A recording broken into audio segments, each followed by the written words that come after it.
ಮುದ್ದೇಬಿಹಾಳ ಮತಕ್ಷೇತ್ರದ ಸಮಸ್ತ ಜನರ ಸೇವೆ ಮಾಡಲು ನನಗೆ ಮತ ಆಶೀರ್ವಾದ ಮಾಡಿ ಆಯ್ಕೆ ಮಾಡಿದ್ದೀರಿ.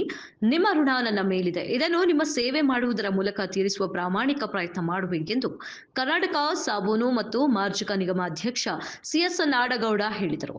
ಮಂಗಳವಾರ ತಾಲೂಕಿನ ತಮ್ಮದಡ್ಡಿ ಗ್ರಾಮದಲ್ಲಿ ಕೆಆರ್ಡಿಸಿಎಲ್ ಇಲಾಖೆಯ ಮುಖ್ಯಮಂತ್ರಿಗಳ ವಿಶೇಷ ಅಭಿವೃದ್ಧಿ ಯೋಜನೆ ರೂಪಾಯಿ 2.95 ಲಕ್ಷ ಮೊತ್ತದ ತಮ್ಮದಡ್ಡಿಯಿಂದ ತಾಂಡಾ ರಸ್ತೆ ಅಭಿವೃದ್ಧಿ ಕಾಮಗಾರಿ ಹಾಗೂ ಹಿರೂರು ಗ್ರಾಮದ ಹಿಂದುಳಿದ ವರ್ಗ ಕಲ್ಯಾಣ ಇಲಾಖೆ ವ್ಯಾಪ್ತಿಯ ರು. 1 ಕೋಟಿ ಮೊತ್ತದ ಹಾಲುಮತದ ಸಮಾಜದ ಶ್ರೀ ಸಿದ್ದರಾಯ ದೇವಾಲಯದ ಸಮುದಾಯ ಭವನ ಹಾಗೂ ರು. 25 ಲಕ್ಷ ಮೊತ್ತದ ಅಗಸಿ ಅಭಿವೃದ್ಧಿ ಕಾಮಗಾರಿ ಚಾಲನೆ ನೀಡಿ ನಂತರ ಹಿರೂರ ಗ್ರಾಮಸ್ಥರು ಹಮ್ಮಿಕೊಂಡಿದ್ದ ಅಭಿನಂದನಾ ಸಮಾರಂಭದಲ್ಲಿ ಅವರು ಮಾತನಾಡಿದರು.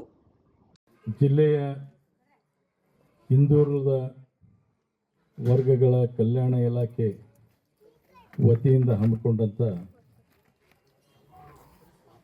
ಸಿದ್ದರಾಯನ ದೇವಸ್ಥಾನದ ಹತ್ತಿರ ಸಮುದಾಯ ಭವನ ನಿರ್ಮಾಣ.